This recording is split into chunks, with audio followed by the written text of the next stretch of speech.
نحمده ونستعينه ونصلي على رسوله الكريم أما بعد فأعوذ بالله من الشيطان الرجيم بسم الله الرحمن الرحيم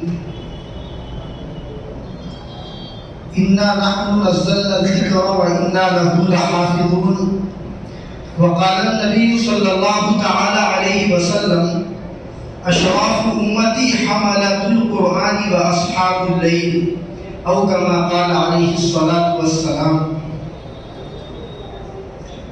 بتاؤں میں کیا مصطفیٰ دے گئے ہیں، بتاؤں میں کیا مصطفیٰ دے گئے ہیں، ہدایت کا ایک سلسلہ دے گئے ہیں، کلام الہی کی صورت میں ہم کو وہ ایک نسخہ کیمیا دے گئے ہیں۔ قابل صد احترام معزز علماء کرام، مہمانان کرام اور عزیز طلباء،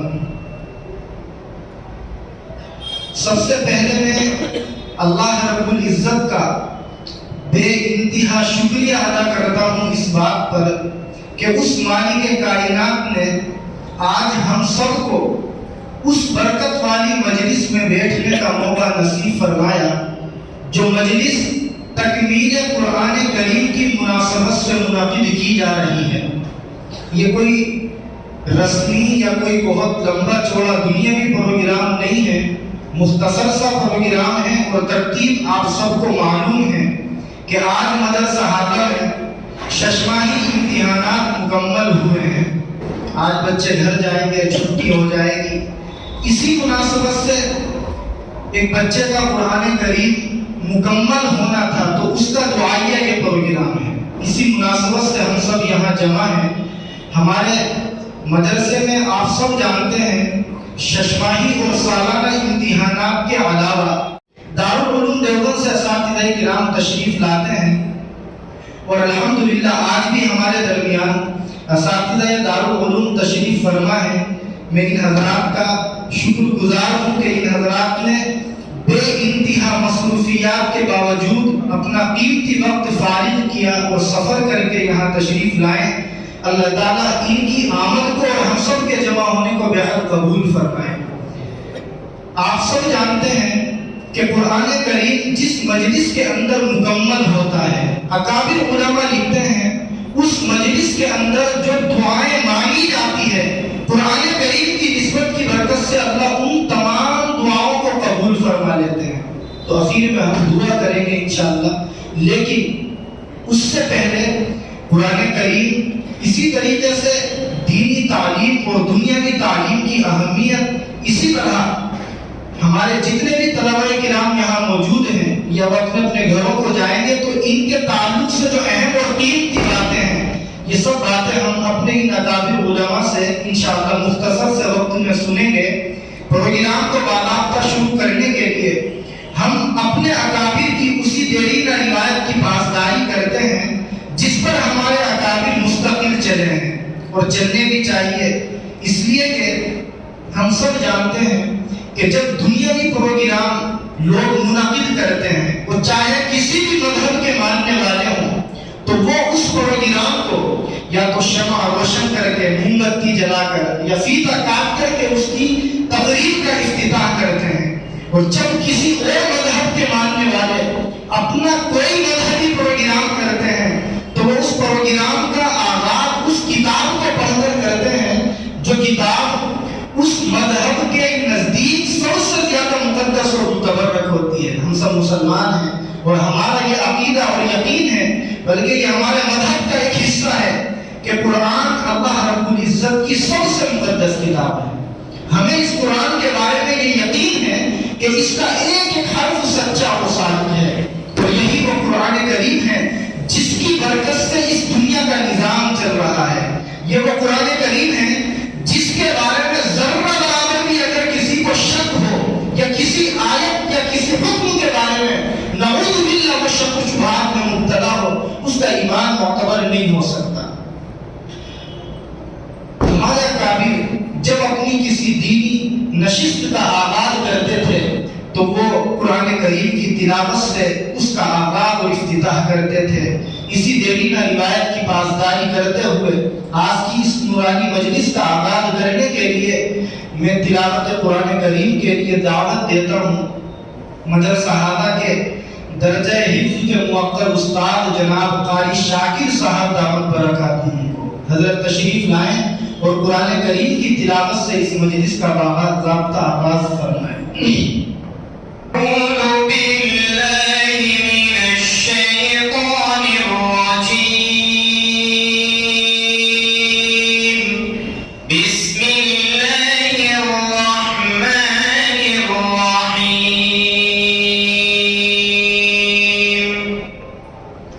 لقد صدق اللہ رسولہ الرؤیا بالحق لتدخلن المسجد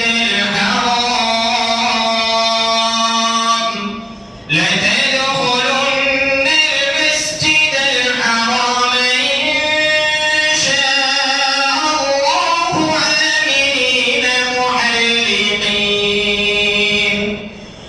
آمنين محلقين رؤوسكم ومقصرين لا تخافون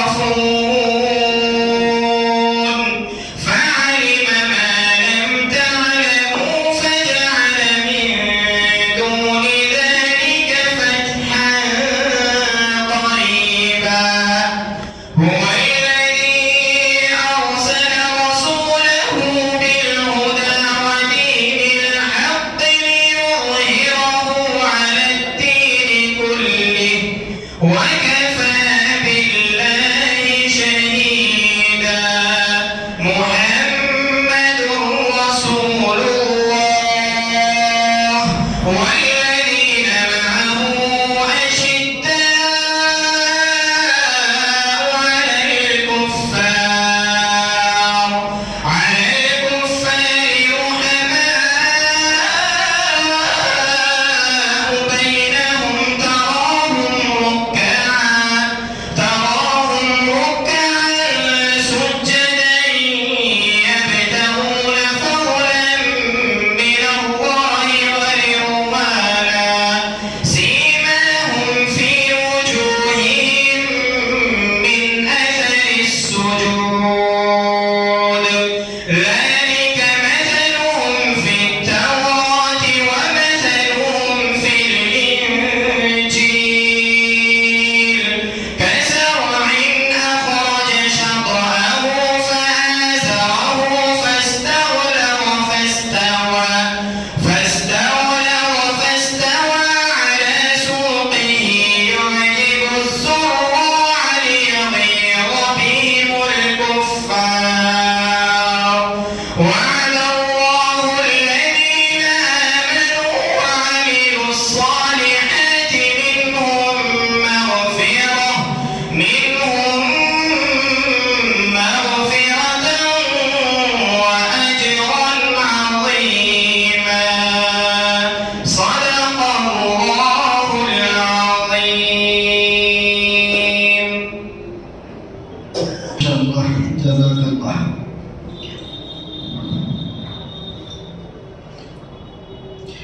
دنیا میں احترام کے لائق ہیں جتنے لوگ میں سب کو مانتا ہوں مگر مصطفیٰ کے بعد۔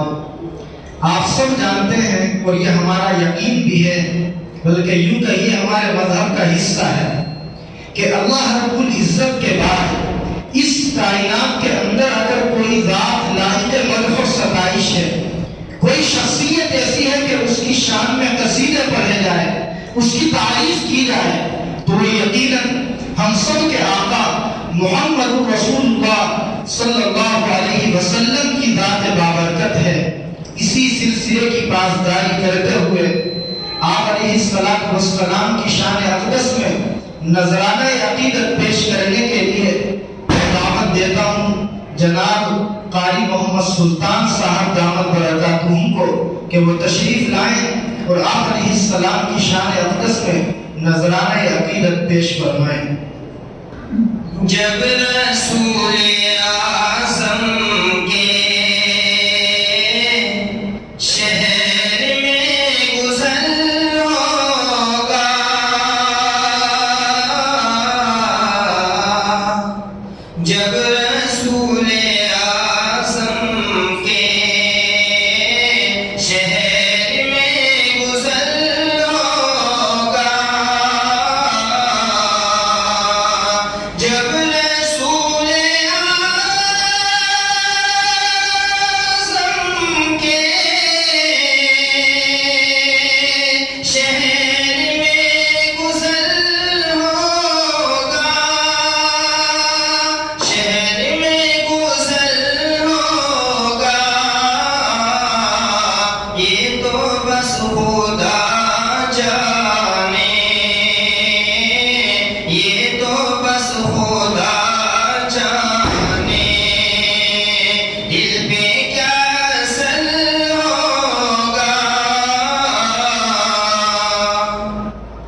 جو حبیب داور پہ انگلیاں اٹھاتا ہے، جو حبیب داور پہ، جو حبیب داور پہ انگلیاں اٹھاتا ہے میرا یقین سلطان وہ نامعتبر ہوگا جب رسول اعظم کے انشاءاللہ یہ کون تھا، یہ کس نے بکھیری تھی مستیاں، ہر ذرہ صحن باغ کا ساغر بدوش ہے۔ عزیزان محترم، قرآن کریم میں اللہ تعالیٰ نے یہ ارشاد فرمایا وَذَكِّرْ فَإِنَّ الذِّكْرَىٰ تَنفَعُ الْمُؤْمِنِينَ۔ اللہ نے آپ علیہ السلام کو حکم دیا کہ اے نبی آپ نصیحت کرتے رہا کرو، یعنی فائدے کی باتیں بتلاتے رہا کرو، کیونکہ نصیحت کرنے سے، دوسروں کو فائدے کی باتیں بتلانے سے ایمان والوں کو یقیناً فائدہ ہوتا ہے۔ اس کا اندازہ ہم اس روایت سے لگائیں، آپ سب نے سنی ہوگی، بڑی مشہور روایت ہے کہ حضرت حنظلہ رضی اللہ تعالیٰ عنہ اپنے گھر سے نکلتے ہیں اور بڑی پریشانی کے عالم میں، راستے میں صدیق اکبر رضی اللہ تعالیٰ عنہ سے ملاقات ہوتی ہے تو یوں کہتے ہیں کہ نافق حنظلہ، کہ حنظلہ منافق ہو گئے۔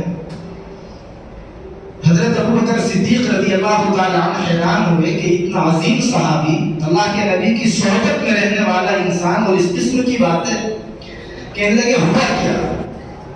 آپ نے فرمایا کہ دراصل اللہ کے نبی کی صحبت میں ہوتے ہیں، آپ کی مسجد میں اور مجلس میں جب ہم بیٹھتے ہیں تو ایمان کی کیفیت کچھ اور ہوتی ہے، اور جب اپنے گھر جاتے ہیں، بیوی بچوں کے بیچ میں ہوتے ہیں، مارکیٹ میں ہوتے ہیں، جنگلات میں ہوتے ہیں، تو یقیناً ایمان کی وہ کیفیت جو اس وقت میں تھی باقی نہیں رہتی، کم ہو جاتی ہے۔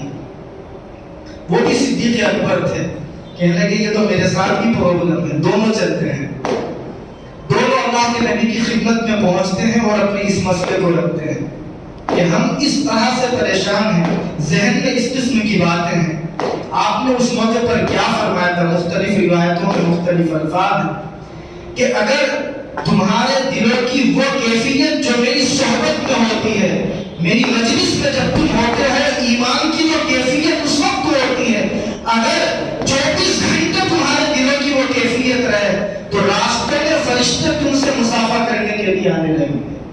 امام بخاری رحمۃ اللہ علیہ نے باضابطہ بخاری شریف میں باب باندھا ہے الایمان یزید و ینقص، کہ ایمان انسان کا کم بھی ہوتا ہے اور زیادہ بھی ہوتا ہے، وہ یہی کیفیت ہے۔ اللہ ہمارے ایمان کی کیفیت کو مضبوط فرمائے۔ یہ چند باتیں اس لیے کی کہ اب ہم انشاءاللہ اپنے ان اکابر علماء کی زبانی اہم اور قیمتی باتیں سنیں گے، اس نیت سے سنیں کہ جو بھی باتیں قرآن و حدیث کی روشنی میں ہمارے کام آنے والی اہم اور مفید ترین باتیں ہمارے سامنے آئے گی، ہم انشاءاللہ ان باتوں کے اوپر یقیناً عمل کریں گے اور اپنی زندگیوں کے اندر تبدیلی لانے کی کوشش کریں گے۔ میں بڑے ادب و احترام کے ساتھ درخواست کرتا ہوں حضرت اقدس مولانا عبدالملک صاحب قاسمی بجنوری، استاد شعبہ انگریزی زبان و ادب دارالعلوم دیوبند سے، کہ حضرت تشریف لائیں اور اپنی اہم اور قیمتی باتوں سے ہم سب کو مستفید فرمائیں۔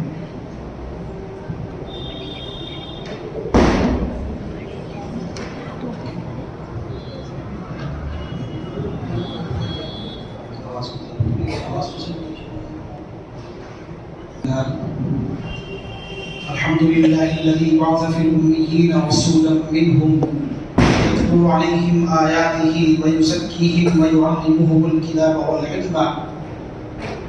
الحمد لله الذي أنزل على عبده الكتاب ولم يجعل له عوجا.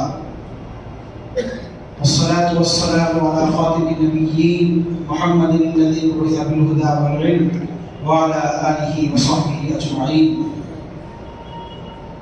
قال الله عز وجل في كتابه الكريم بعد أن أقول أعوذ بالله من الشيطان الرجيم بسم الله الرحمن الرحيم إنا نحن نزلنا الذكر وإنا له لحافظون. وقال إن هذا القرآن يهدي للتي هي أقوم ويبشر المؤمنين الذين يعملون الصالحات أن لهم أجرا كبيرا. عن عثمان بن عفان رضي الله تعالى عنه قال قال رسول الله صلى الله عليه وسلم خيركم من تعلم القرآن وعلمه. وعن عمر بن الخطاب رضي الله تعالى عنه قال قال رسول الله صلى الله عليه وسلم إن الله يرفع بهذا القرآن أقواما ويضع به آخرين، أو كما قال عليه الصلاة والسلام. صدق الله العظيم وصدق رسوله النبي الكريم ونحن على ذلك من الشاهدين والشاكرين والحمد لله رب العالمين. رب اشرح لي صدري ويسر لي أمري واحلل عقدة من لساني يفقهوا قولي. اللهم صل على سيدنا محمد وعلى آل سيدنا محمد وبارك وسلم. اللهم صل على سيدنا محمد وعلى آل سيدنا محمد وبارك وسلم. اللهم صل على سيدنا محمد وعلى آل سيدنا محمد وبارك وسلم. معزز علماء کرام، اساتذہ کرام، محترم مہمانان کرام اور عزیز طلبہ، السلام علیکم ورحمۃ اللہ وبرکاتہ. پچھلے تقریباً 10-12 سالوں سے یہاں اپنے اس ادارے میں مرکز دعوت الحق علوم الاسلامیہ میں آنا ہوتا ہے. امتحان کی غرض سے آنا ہوتا ہے، جائزے کی، امتحان کی تعلیمی، اور اسی مقصد سے یہ سفر بھی ہوا تھا. لیکن ماشاءاللہ ہمارے مفتی صاحب جو ہیں یہ بڑے ذہین آدمی ہیں، سمجھدار آدمی ہیں، تو ان کو پتہ ہے کہ موقع کو کیسے گریب کرنا ہے. انگلش میں کہتے ہیں کہ موقع کو کیسے پکڑنا ہے، کسی بھی چیز کی نافعیت کو کیسے بڑھانا ہے، یہ بڑے اچھے ایسے جانتے ہیں. تو انہوں نے اس بہانے سے بس میں سجا لی، بلکہ بہانہ کیا بہت معقول وجہ، بڑی خوبصورت وجہ، ختم قرآن کی وجہ، اس وجہ سے انہوں نے اس بزم کو سجایا. اللہ سبحانہ و تعالیٰ مجھے صحیح صحیح کہنے کی اور ہم سب کو اس کو عمل کرنے کی توفیق عطا فرمائے. بتایا کہ کسی بچے کا ایج پورا ہوا ہے. کون ہے بھائی؟ وہ دولہا. دولہا بھی آ گیا بھائی، آپ تو دولہا ہیں ماشاءاللہ، مبارکباد کے مستحق ہیں. کیا نام ہے آپ کا؟ فیض. اللہ ان کے فیض کو عالم میں جاری ثانی کر دے، اور انشاءاللہ ہوگا. اسی فیض کے لیے اللہ کا ان کے لیے فیصلہ ہے کہ آج ان کی تکمیل قرآن ہوئی ہے، بڑی مبارکباد کے مستحق ہیں.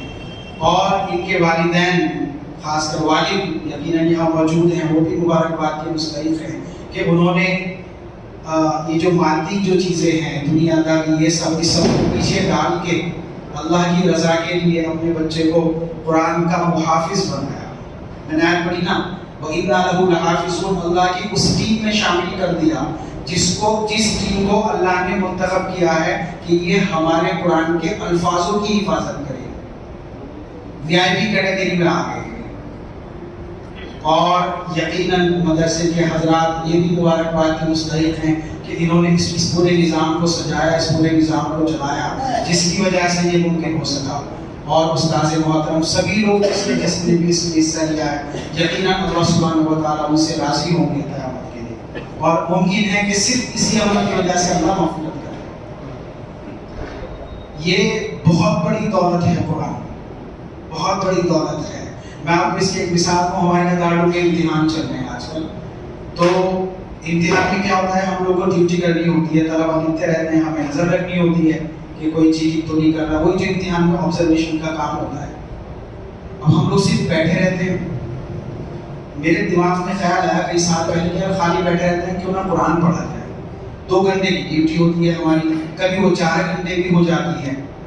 تو اس 2 گھنٹے کی ڈیوٹی میں نے کیا کیا، قرآن پڑھنا شروع کیا.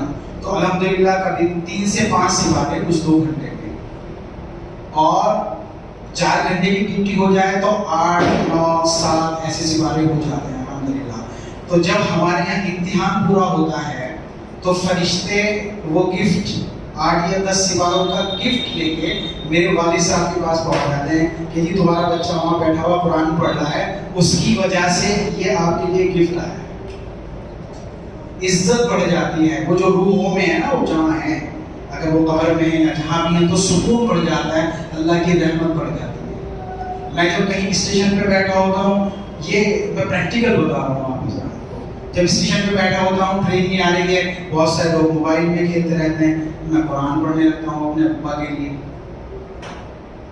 سن 2013 میں میرے والد کا انتقال ہوا، اب مجھے بڑا عجیب لگتا تھا کہ یار ابا جی نے ملا جی بنا دیا، یہ کر دیا، لیکن اس سن 2013 میں احساس ہوا کہ انہوں نے کتنا بڑا انویسٹمنٹ کیا، کتنا بڑا انویسٹمنٹ کیا۔ میرے بہت سارے دوست، ان کے مجھے فون آئے، ارے بھائی والد صاحب کا پتہ چلا تھا کہ انتقال ہو گیا، کیا نام تھا والد صاحب کا، ہم اپنے مدرسے کی سارے ثواب کرائیں گے۔ ہزاروں سینکڑوں قرآن پڑھے گئے اور میرے والد صاحب کے لیے ثواب پہنچائے گئے۔ تب مجھے سمجھ میں آیا کہ میرے والد نے کتنا بڑا انویسٹمنٹ کیا تھا۔ آج ہم لوگ سوچتے ہیں کہ اگر حافظ جی بنائیں گے تو کھائے گا کہاں سے، یہ خیال آتا نا، ملا جی بنائیں گے تو کہاں سے کھائے گا، اور پھر 20 سال کے بعد کہتے ہیں کہ وہ ملا جی بن جاتا ہے، یار یہ ملا لوگ کھاتے بہت ہیں۔ اس وقت تو کہتے ہیں کہ جی اگر عالم بنا دیا تو کھائے گا کہاں سے، پھر جب اللہ اس کے لیے دنیا کو کھول دیتے ہیں، بیٹھے ہیں حاجی جی کہہ رہے ہیں کہ مولانا بس 5 منٹ کے لیے چلو چائے پی لو، یہ حاجی جی کئی دن سے اصرار کر رہے ہیں، وقت نہیں مل پاتا، ان کی موت تھی، تو ان کے دل پہ کون ڈال رہا ہے؟ یہ بیچارے گھر سے آئے مشہور آدمی ہے، کون ڈال رہا ہے ان کے دل میں؟ وہ خدا ڈال رہا ہے جس کے لیے میرے والد نے مجھے حافظ بنایا تھا، وہ خدا ان کے دل پہ ڈالتا ہے۔ کوئی بھائی میں تو بہت گناہ گار ہوں، بہت، جب ہم گناہ گاروں کے ساتھ اللہ کا یہ معاملہ ہے، صرف سمجھانے کے لیے، پریکٹیکل بتانے کے لیے، خاص کر جو والدین ہیں میں ان کو بتا رہا ہوں۔ ہر چیز اللہ تبارک و تعالیٰ کیا کہتے ہیں، وَمَن يَتَّقِ اللَّهَ يَجْعَلْ لَهُ مَخْرَجًا وَيَرْزُقْهُ مِنْ حَيْثُ لَا يَحْتَسِبُ۔ جو اللہ کا ہو گیا، جو اللہ سے ڈرنے لگا، جو اللہ کا ہو گیا، اللہ اس کے لیے راستے کھول دیتے ہیں۔ وَيَرْزُقْهُ مِنْ حَيْثُ لَا يَحْتَسِبُ، ایسی جگہوں سے اللہ سبحانہ و تعالیٰ اس کو رزق پہنچاتے ہیں کہ وہ سوچ ہی نہیں سکتا، نہ وہ سوچ سکے نہ دوسرے سوچ سکے، ایسی جگہوں سے اللہ رزق پہنچاتے ہیں۔ اپنی مثال میں اس لیے نہیں کہ میں بہت پارسا ہوں، میں تو بہت گناہ گار ہوں، اپنی مثال اس لیے دے رہا ہوں کہ میرے ساتھ سب کچھ ہوتا ہے، ایک گناہ گار کے ساتھ بھی سب کچھ ہوتا ہے۔ اللہ نوازتے ہیں، تو یہ جو نسل ہے، یہ جو بیٹی ہے، یہ بہت زیادہ نوازی جانے والی ہے۔ یہ VIP کیٹیگری کے لوگ ہیں، یہ وہ لوگ ہیں جن کو رسول نے فرمایا خیرکم من تعلم القرآن وعلمہ، اے مسلمانوں تم میں سب سے بہتر وہ ہیں کہ جو قرآن کو سیکھے اور سکھائے، سب سے بہتر۔ رسول کی بات تو جھوٹی نہیں ہو سکتی نا، یقین عقیدہ وہ تو ہے یقیناً، لاجیکلی پریکٹیکلی بھی نہیں ہے، پریکٹیکلی بھی جھوٹ نہیں ہو سکتی۔ یہ سب سے بہتر لوگ ہیں یہ قرآن پڑھنے اور پڑھانے والے۔ اچھا اللہ سبحانہ و تعالیٰ بھلا کیسے چھوڑ دیں گے؟ بھائی اللہ کی فوج ہے نا، یہ اللہ حزب اللہ هم المفلحون، اللہ کی فوج ہے نا، اللہ کے قرآن کی حفاظت کر رہی ہے نا یہ، اور بھلا قرآن کیسے محروم کر دے گا؟ ایک مثال آتی ہے، میں بھی دیا کرتا ہوں، یہ لکڑی کی ٹپائی رکھی ہے بچوں کے سامنے، اس کو ایسے نہیں ڈال دیا جاتا، اس لکڑی کی ٹپائی کو، یہ جو لکڑی کی رکھی ہے یہ کہاں رکھی جاتی ہے؟ ویسے صحیح کر کے رکھی جاتی ہے، یہاں رکھی جاتی ہے، دیکھیے کیسے رکھی ہے معذر طریقے پہ۔ کیوں؟ دوست ہیں، اگر یہ کہتے تو تھوڑا ٹھیک ہو جائے گا، لیکن نہیں کہہ سکتے، اللہ کا فیصلہ ہے۔ اتنی بڑی کتاب، تو پھر کیا ہوا، ڈاکٹر گیری ملر نے جب یہ سب چیزیں پڑھی تو رونے لگے، کہنے لگے یار یہ میں اس کتاب کو کہاں بھولا ہوا تھا، مسلمان ہو گئے۔ عبدالاحد عمر نام رکھا، عبدالاحد عمر، ڈاکٹر گیری ملر نے ایک کتاب لکھی، دا اسٹڈی قرآن، قرآن ایک ایسی کتاب جو ہلا دے آدمی کو، ایک ایسی کتاب، قرآن کے اوپر کتاب لکھی، اپنی پوری زندگی اسلام کے لیے وقف کر دی۔ وہ جو عیسائی مشنری کو ٹریننگ دے رہے تھے، وہ کیا کر رہے ہیں، وہ اب اسلام کی تبلیغ کر رہے ہیں قرآن کی اس ایک چھوٹی سی سورت کی وجہ سے۔ لیکن آج کیا ہوا، آج ہم نے اپنی زندگیوں سے قرآن کو نکال دیا، پریشانیاں بڑھ گئی ہیں. آج ہم اپنی اولاد کے بارے میں نے دیکھا ہے، ٹھیک ہے ہم کیا کہتے ہیں کہ میاں یہ کہیں نہ چل گیا، کہتے ہیں نا مدرسے میں لا کے میں مولوی صاحب آپ سے چلاؤ یہ سینٹ میریز میں اس کا داخلہ کرایا، وہاں بھی نہ چلا، وہاں بھی نہ پڑھ کے دیا، فلاں میں داخلہ کرایا، وہاں بھی نہ پڑھ کے دیا، اب جی تو نہیں سنبھال لیا اسی کو. اور یہ بیچارے ہمارے علماء کرام یہ مدرسے والے اس کو جسے آپ سوتیرا سمجھ کے مدرسے میں چھوڑ جاتے ہیں، آپ لوگ اس کو یہ لوگ کامیاب بنا دیتے ہیں، اس سے یہ قرآن کا محافظ بنا دیتے ہیں، اسے آپ کا خادم بنا دیتے ہیں. یہ بات آپ یاد رکھیں. میں نے بہت سفر کیے، میں پتہ نہیں کہاں کہاں گیا ہوں. ابھی ایک انگلینڈ کا سفر ہوا، وہاں ایک بیماری چل رہی ہے صاحب، اس کا نام ہے ڈیمنشیا. اس سے بہت لوگوں نے بتایا ڈیمنشیا نام کی ایک بیماری ہے. اس بیماری میں مالی فوریا ہوتا ہے، اسٹریس، انسان کو جو ٹینشن ہو جاتی ہے اس کا ہائی لیول ہے ڈیمنشیا. اس کی اصل وجہ یہ ہے کہ انسان اکیلا ہو جاتا ہے. جب تک ہاتھ پیر چل رہے ہیں، جاب کر رہا ہے، سب کچھ کر رہا ہے تو بہت ٹھیک ہے. پھر وہ ریٹائر ہو گیا، بوڑھا ہو گیا، اب وہ گھر میں پڑا ہے.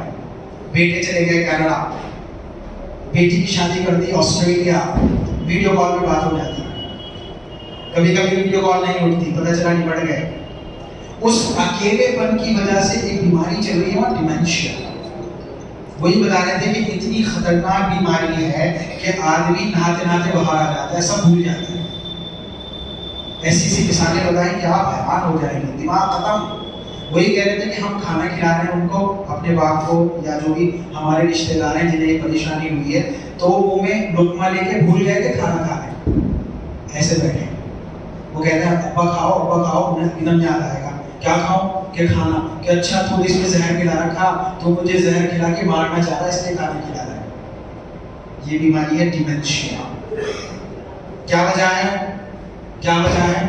یہی ہے کہ دین سے دوری. اولاد کو ٹھیک ہے بہت کامیاب کر دیا، پتہ نہیں لوگ کامیابی کا کیا مفہوم سمجھے ہوئے ہیں، مجھے نہیں سمجھ میں آتا. وہی سمجھتے ہیں کہ صاحب 10 لاکھ روپے انکم ہونے لگی، 50 لاکھ روپے انکم ہونے لگی، یہ ہونے لگا وہ ہونے لگا، سکون آ گیا. وہ ٹھیک ہے ایک وقت تک ہوتا ہے. وہ جو ہم انویسٹ کرتے ہیں اپنی اولاد میں وہ واپس آتا ہے.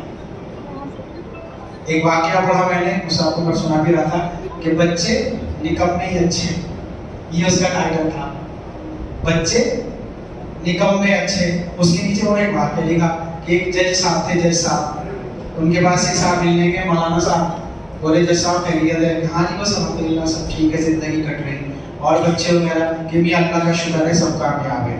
کہ اچھا کیا کہ بڑا بیٹا ہے اس نے ایم ڈی کر لیا تھا، وہ آسٹریلیا چلا گیا.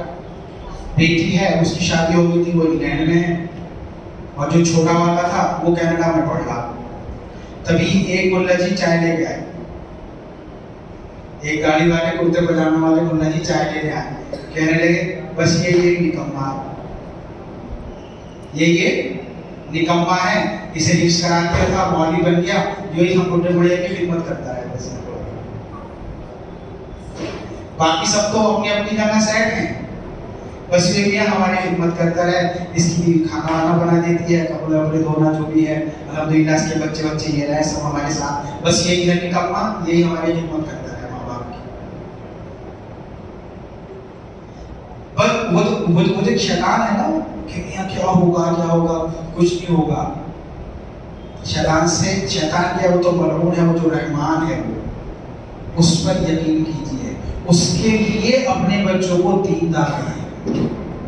دینداری اصل ہے. میں یہ نہیں کہہ رہا ہوں کہ ابھی اگر آپ حافظ بن گیا تو اسے مولوی مفتی، ٹھیک ہے بہت اچھا، جس لائن میں بھی جائے دیندار بنے. بھائی مولوی مفتی ہونے کے بعد بھی تو بن سکتا ہے، وہ جو بھی آگے دوسری پڑھائی پڑھنا چاہتا ہے پڑھے کیا حرج ہے. لیکن اسے یہ پتا ہو کہ ڈاکٹر اگر وہ بنے تو اسے یہ پتا ہو کہ بخار کو کیا ہے، ٹائیفائڈ نہیں بتانا، ڈینگو نہیں بتانا. یہ ایک 10 روپے کی پیراسٹامول سے ٹھیک ہو جائے گا تو بس وہی دینی ہے. اسے ایڈمٹ کر کے 10,000 روپے نہیں اتارنے اس کے، اسے یہ پتا ہو.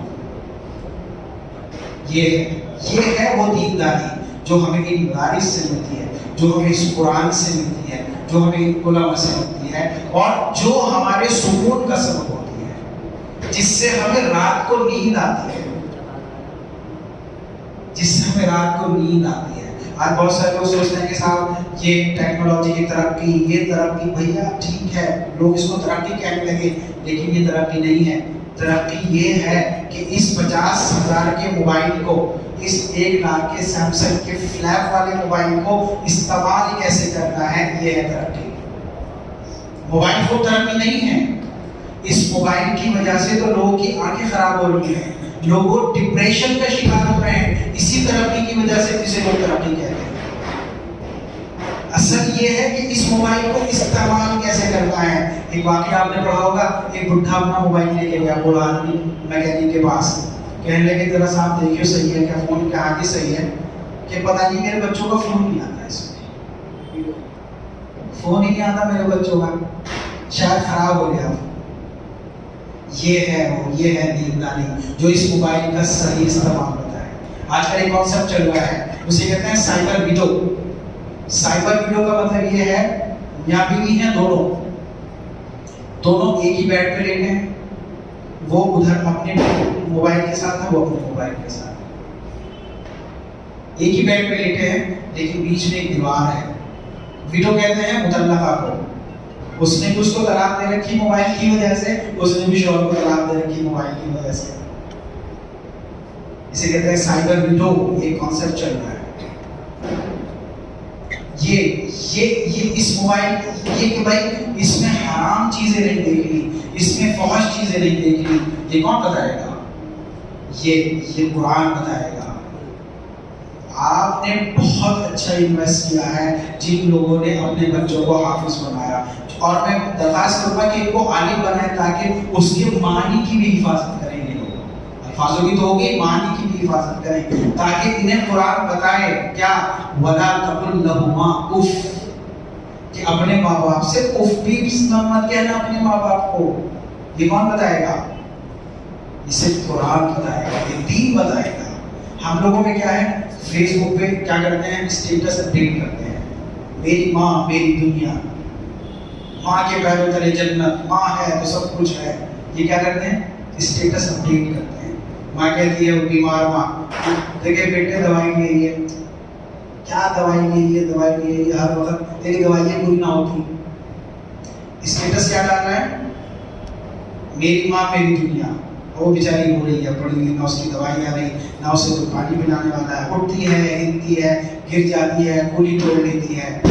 اور یہ اپنا 50,000 کے ایپل کے موبائل میں کون سا آ گیا، 14 آ گیا ہے، 14 15. اس میں کیا کر رہا ہے، اسٹیٹس اپڈیٹ کر رہا ہے، لائک چیک کر رہا ہے، لائک. اور وہاں اللہ سبحانہ و تعالیٰ ڈس لائک کر رہا ہے.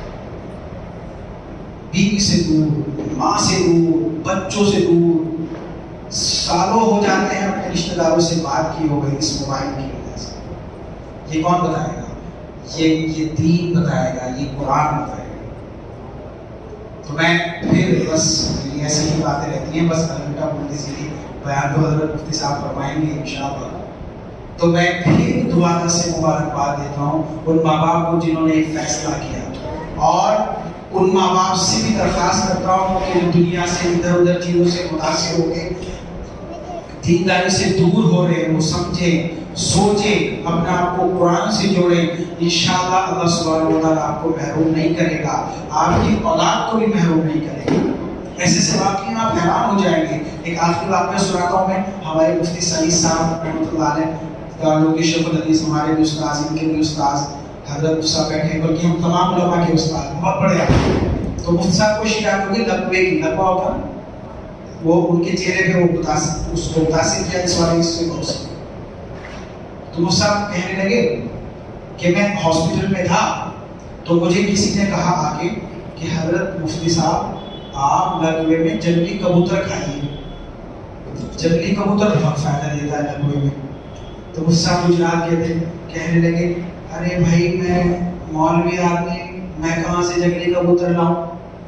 تو ایسے بولتے تھے حضرت صاحب رحمۃ اللہ علیہ. کہنے لگے بھائی میں سوچ رہا تھا مجھے جنگلی کبوتر کہاں سے، میں کہاں سے لاؤں، میں تو پڑھنے پڑھانے والا آدمی ہوں. بہت بڑے آدمی تھے، شیخ الحدیث کے دارالعلوم کے. کہنے لگے ہم گھر پہنچے ہاسپٹل سے، گھر ہی پہنچے تھے کچھ دیر کے بعد ایک آدمی نے گھنٹی بجائی. اس صاحب نے بولا بھائی دیکھنا کون ہے. تو وہ آدمی اندر آیا، 2 پنجرے جنگلی کبوتر لے کے. کہنے لگا مفتی صاحب سنا آپ کو لقوے کی شکایت ہو گئی کہ ہاں کہ حضرت آپ جنگلی کبوتر کھاؤ یہ بہت فائدہ دیں. بولے وہ والے جنگلی کبوتر ختم نہیں ہوئے اور کچھ لوگ لے کے آ گئے, ان کو پتا چلا گیا موسیٰ کو لقوے کی شکایت ہو گئی کہ حضرت جنگلی کبوتر کھاؤ.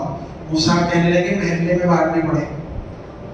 اتنے جنگلی کبوتر آئے, سردی کا موسم, محلے والوں کو بانٹنے پڑے. تو جب آپ اپنے بچوں کو اور خود کو قرآن سے جوڑتے ہیں تو اللہ آپ کی برکت سے محلے والوں کو کھلاتا ہے.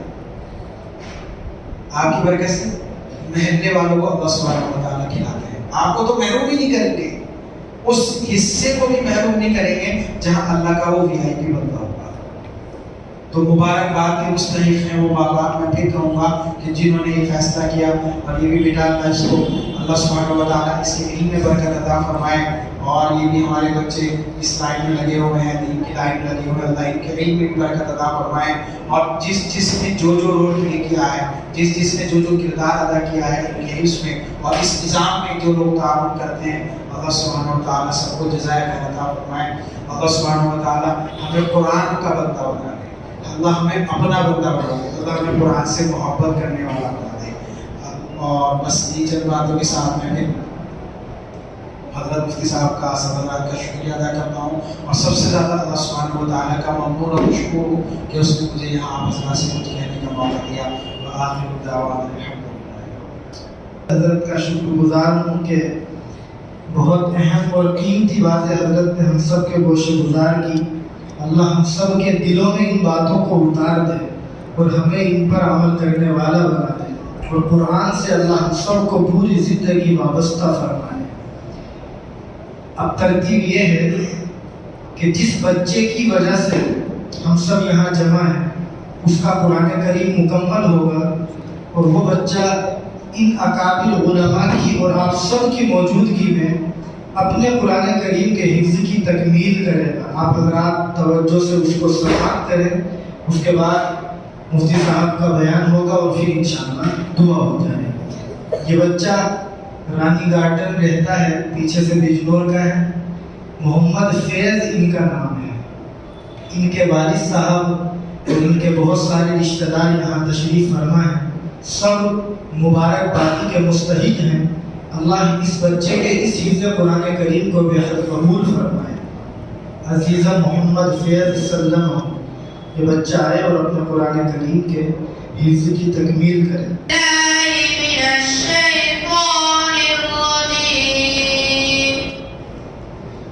بسم اللہ الرحمن الرحیم. أم تقولن إن إبراهيم وإسماعيل وإسحاق ويعقوب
الرحمن الرحيم مالك يوم الدين إياك نعبد وإياك نستعين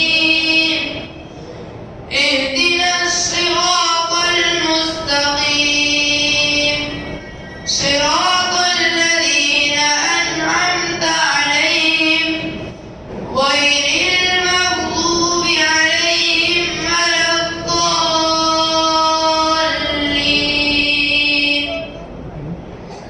بسم الله الرحمن الرحيم ألف لام ميم ذلك الكتاب لا ريب فيه هدى للمتقين الذين يؤمنون بالغيب ويقيمون الصلاة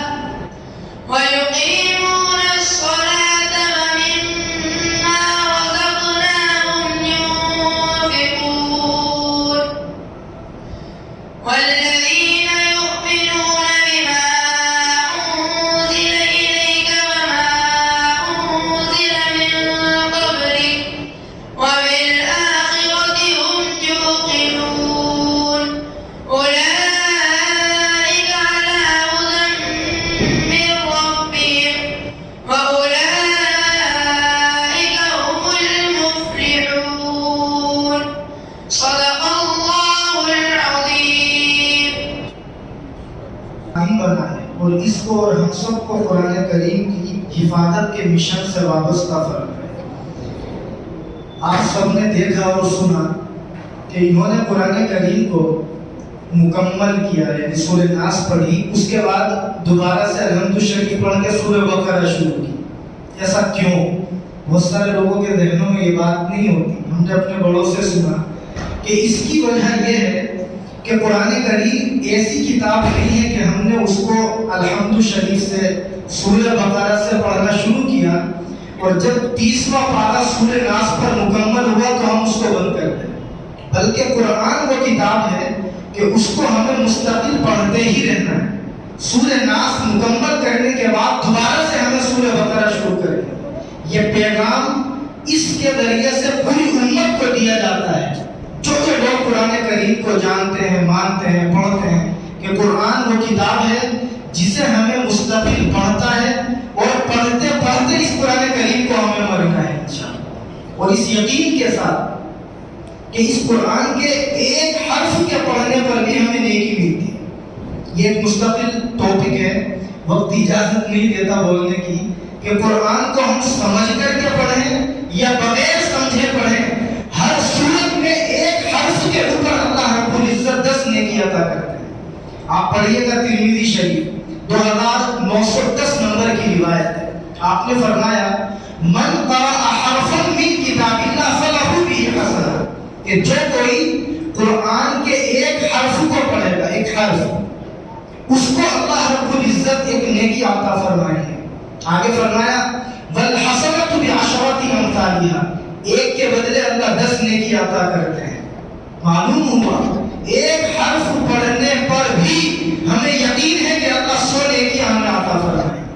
اور آگے آپ نے فرمایا لا اقول الف لام میم حرف، اس پیغام کو ہم سمجھیں اور ان لوگوں کو بتائیں جو یہ کہتے ہیں کہ قرآن کو بغیر سوچے سمجھے پڑھنا بے سود ہے، جو یہ کہتے ہیں کہ قرآن کو بغیر سمجھے پڑھیں گے تو کوئی فائدہ نہیں ہوگا۔ ان کو کہیں کہ اللہ کے نبی نے فرمایا کہ میں یہ نہیں کہتا کہ الف لام میم ایک حرف ہے۔ آپ نے مثال کون سی دی؟ سمجھنے کی کوشش کریں الف لام میم کی۔ دنیا کے تمام مفسرین کا اتفاق ہے، علامہ آلوسی رحمت اللہ علیہ، ان کے علاوہ صاحب جلالہ، تمام مفسرین یہ لکھتے ہیں اللہ اعلم بمرادہ بذلک، کہ الف لام میم کا مطلب اللہ جانتے ہیں، دنیا میں کوئی نہیں جانتا۔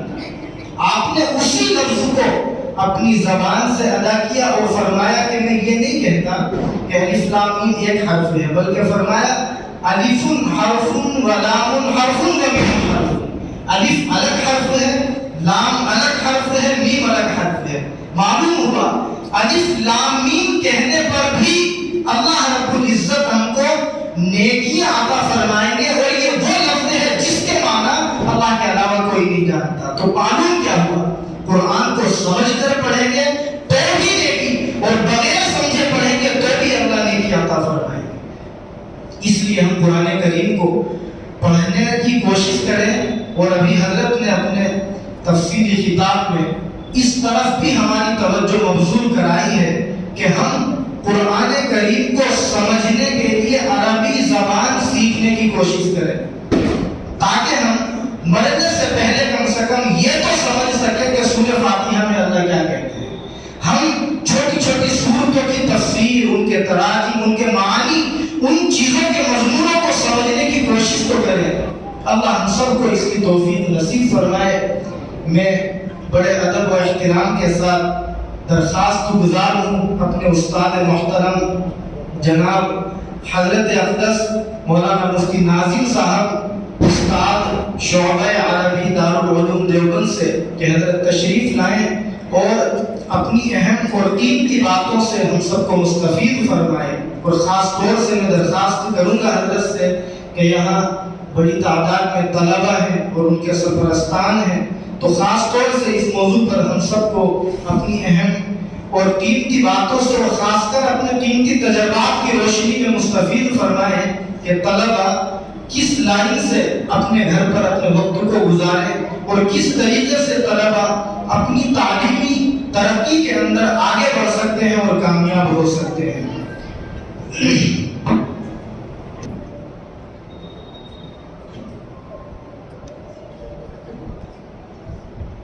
بسم الله الرحمن الرحيم.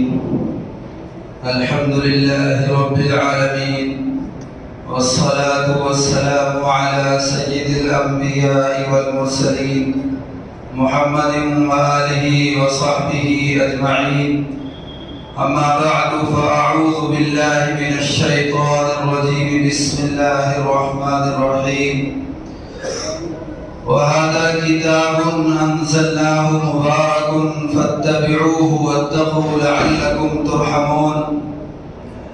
وقال تعالى في موضع آخر: قل بفضل الله وبرحمته فبذلك فليفرحوا هو خير مما يجمعون. وقال النبي صلى الله عليه وسلم: إن الله تبارك وتعالى قرأ طه وياسين قبل أن يخلق السماوات والأرض ب1000 عام. فلما سمعت الملائكة القرآن قالت: طوبى لأمة ينزل هذا عليها، وطوبى لأجواف تحمل هذا، وطوبى لألسنة تتكلم بهذا. صدق الله العظيم وصدق رسوله النبي الكريم، ونحن على ذلك لمن الشاهدين والشاكرين، والحمد لله رب العالمين.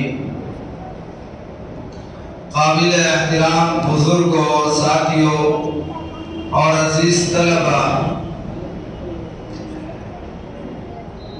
آج کی یہ بابرکت اور مقدس مجلس جس مقصد کے لیے منعقد ہوئی ہے وہ آپ کے سامنے ہے اور آپ اس سے بخوبی واقف ہو چکے ہیں.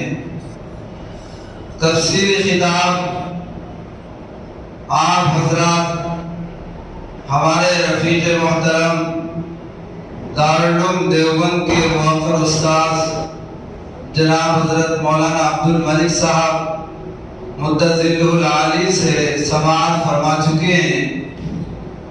آپ کے خطاب میں آپ نے قرآن پاک کی عظمت و اہمیت اور دین اسلام سے وابستگی اور دین کی اہمیت کو سماعت کیا ہے. جو ضروری باتیں ہونی تھی وہ تقریباً ہو چکی ہیں. ان باتوں کے ہونے کے بعد مزید کسی بات کی گنجائش نہیں رہ جاتی. مگر حکم ہوا ہے، اس لیے اس کی تعمیل ضروری ہے۔ 15-20 منٹ آپ حضرات کے لیے جائیں گے۔ قرآن اور حدیث کی روشنی میں چند باتیں آپ کے سامنے میں عرض کر رہا ہوں، آپ توجہ کے ساتھ سماعت فرمائیں۔ سب سے پہلی بات تو یہ ہے کہ اس مجلس میں اس ادارے کے ایک بچے نے قرآن پاک کے حفظ کی تکمیل کی ہے، اس لیے یہ بچہ بھی مبارک بادی کا مستحق ہے، اس کے والدین بھی، اس کے رشتہ دار اور اس بچے کے اساتذہ کرام تمام کے تمام خوش قسمت اور مبارک بادی کے لائق ہیں۔ اور یہ مبارک بادی ایسا نہیں ہے کہ میں اپنی زبان سے ان حضرات کو پیش کر رہا ہوں، یہ مبارک بادی تو دنیا قائم ہونے سے پہلے فرشتے اس امت کو دے چکے ہیں۔ فرشتوں نے قرآن پاک کے حاملین کو، قرآن پاک کے پڑھنے اور پڑھانے والوں کو مبارک بادی دی ہے۔ جو حدیث میں نے خطبے کے دوران آپ حضرات کے سامنے پڑھی، حضرت ابو ہریرہ رضی اللہ تعالیٰ عنہ اس کے راوی ہیں، فرماتے ہیں کہ نبی پاک صلی اللہ تعالیٰ علیہ وسلم نے ارشاد فرمایا کہ ان اللہ قرأ طٰہٰ و یاسین قبل ان یخلق السماوات والارض ب1000 عام، کہ اللہ تعالیٰ نے جس کا یہ کلام ہے، جس کو ہم پڑھتے اور پڑھاتے ہیں، خود اللہ رب العزت نے اپنے کلام پاک کی تلاوت کی، اور اس قرآن پاک کی ایک سورہ طٰہٰ ہے، دوسری یاسین ہے، دونوں کو پڑھا۔ آپ نے فرمایا کہ اللہ تعالیٰ نے سورہ یاسین اور سورہ طٰہٰ کو پڑھا آسمان اور زمینوں کو پیدا کرنے سے 1000 سال پہلے، یعنی ابھی آسمان اور زمین کی تخلیق نہیں ہوئی، اس سے 1000 سال پہلے اللہ تبارک و تعالیٰ نے فرشتوں کے سامنے اپنے کلام پاک کی ان صورتوں کی تلاوت کی۔ فرشتے کہتے ہیں کہ جب ہم نے اللہ تبارک و تعالیٰ سے قرآن پاک کو سنا تو ہم کو بڑا اچھا لگا، اور ہم نے کہا، فرشتوں نے کہا، فلما سمعت الملائکہ، اللہ کے نبی فرماتے ہیں کہ جب فرشتوں نے قرآن پاک کو اللہ تبارک و تعالیٰ سے سنا تو فرشتوں نے کہا، 3 بار فرشتوں نے 3 قسموں کے لوگوں کو مبارکباد پیش کی۔ فرمایا طوبیٰ لأمۃ ینزل ھذا علیہا، کہ خوش قسمت ہے، خوش نصیب ہے وہ امت جس پر یہ قرآن پاک نازل ہوگا اور جس پر یہ قرآن پاک اترے گا۔ قربان جائیے اللہ کے نبی علیہ السلام پر کہ اللہ تبارک و تعالیٰ نے کتنا عظیم کلام ہم کو دیا ہے کہ فرشتے ابھی دنیا قائم بھی نہیں ہوئی، 1000 سال پہلے اللہ تبارک و تعالیٰ قرآن پاک کی تلاوت فرما رہے فرشتوں کے سامنے، اور فرشتے ہم کو، پوری امت کو مبارکبادی پیش کر رہے ہیں کہ خوش قسمت ہے، خوش نصیب ہے وہ امت جس پر یہ کتاب اور یہ قرآن پاک نازل ہوگا۔ تو فرشتوں کی اس دعا اور اس مبارکبادی کے اندر پوری امت داخل ہے۔ پھر فرشتوں نے کہا وَطُوبَى لِأَجْوَافٍ تَحْمِلُ هَذَا، خوش قسمت ہے وہ سینے جو اس قرآن پاک کو اپنے اندر محفوظ کریں گے۔ یہ فرشتوں نے مبارکبادی پیش کی ہے حفاظ کو، جنہوں نے قرآن پاک کو اپنے سینے کے اندر محفوظ کیا۔ تو حافظ قرآن کو فرشتے مبارکبادی کی دعا دے رہے ہیں کہ وہ سینے وہ خوش نصیب ہیں جو اس قرآن کو محفوظ کریں گے۔ پھر فرشتوں نے کہا وَطُوبَى لِأَلْسِنَةٍ تَتَكَلَّمُ بِهَذَا، اور خوش قسمت ہے وہ زبانیں جو اس قرآن پاک کو بولیں گی، اس قرآن پاک کو اپنی زبان سے ادا کریں گی اور اس کا تکلم کریں گی۔ تو قرآن پاک کو پڑھنے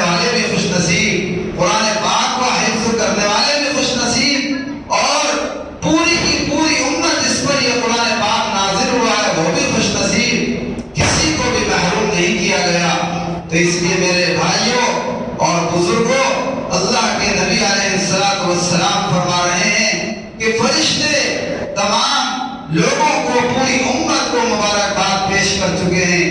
اس لیے آج کی یہ مجلس بڑی بابرکت ہے۔ یہ پہلی بات ہوئی۔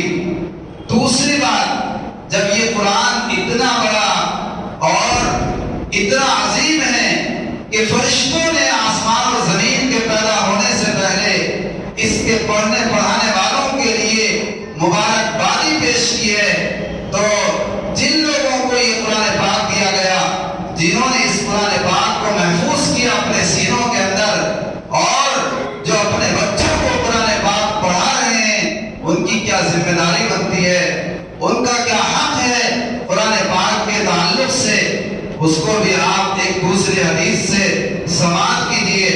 اللہ کے نبی علیہ السلام ایک حدیث میں ارشاد فرماتے ہیں، اس کے راوی حضرت انس رضی اللہ تعالیٰ عنہ ہیں، آپ نے پہلے فرمایا روا انس ان رسول اللہ صلی اللہ علیہ وسلم قال القرآن افضل من کل شیء۔ ذرا توجہ دیجئے، اللہ کے نبی علیہ السلام ارشاد فرما رہے ہیں کہ لوگوں، قرآن ہر چیز سے افضل ہے، دنیا کی ہر چیز سے قرآن پاک افضل ہے۔ دنیا کی کوئی نعمت، کوئی دولت قرآن پاک کا مقابلہ نہیں کر سکتی۔ کسی کے پاس بڑی سے بڑی ڈگری ہو، بڑے سے بڑا علم ہو، لیکن اگر اس کے پاس قرآن پاک کا علم نہیں ہے تو وہ قرآن پاک کے علم کے مقابلے میں اس کی کوئی حیثیت نہیں۔ اللہ کے نبی فرما رہے ہیں کہ قرآن پاک افضل من کل شیء، ہر چیز سے افضل ہے۔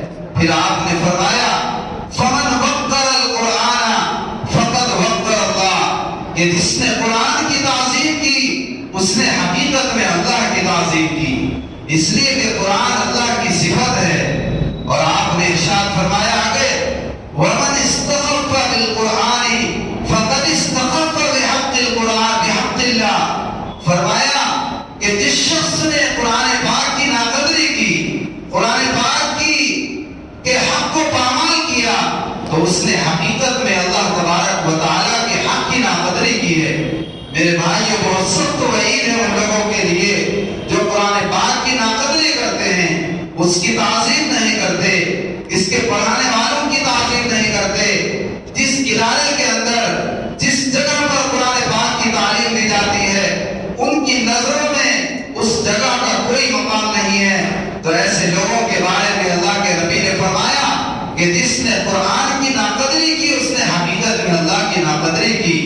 پھر آپ نے ان لوگوں کو جو حاملین قرآن ہیں، قرآن کو اپنے سینے کے اندر محفوظ کیے ہوئے ہیں، قرآن کے احکام پر عمل کرتے ہیں، اس کے حلال کو حلال اور اس کے حرام کو حرام جانتے ہیں، آپ نے ان کے لیے انعامات کا اعلان کیا اور ان کو خوشخبری سنائی۔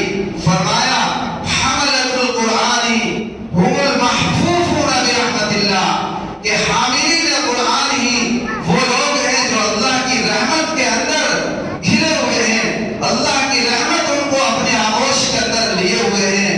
المعظمون کتاب اللہ کلام اللہ، وہ اللہ کے کلام کی تعظیم کرتے ہیں۔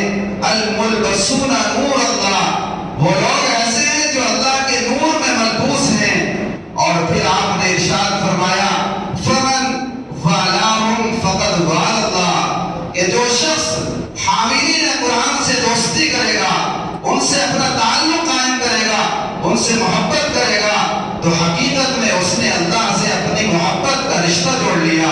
وہ ایسا ہے جس نے اس نے اللہ سے دوستی کی۔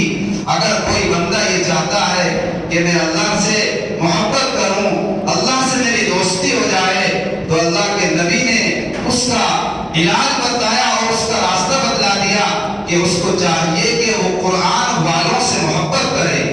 فمن والاہم فقد وال اللہ، جس نے حاملین قرآن سے دوستی کی اس نے اللہ سے دوستی کی۔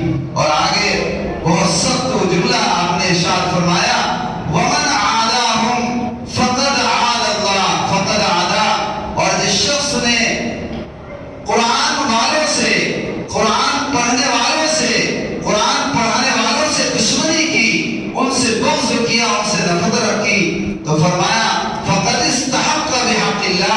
ایسا ہے کہ اس نے اللہ کے حق کی ناقدری کی، اللہ سے دشمنی کی۔ میرے بھائیوں، حدیث پاک کا مفہوم بہت واضح ہے، مزید تشریح کی ضرورت نہیں رہ جاتی۔ اس حدیث کی روشنی میں ہمیں یہ پتہ چلتا ہے کہ قرآن پاک بہت عظیم دولت ہے، جو اس کی قدر کرتا ہے اللہ تبارک و تعالیٰ سے اس کا تعلق مضبوط ہو جاتا ہے۔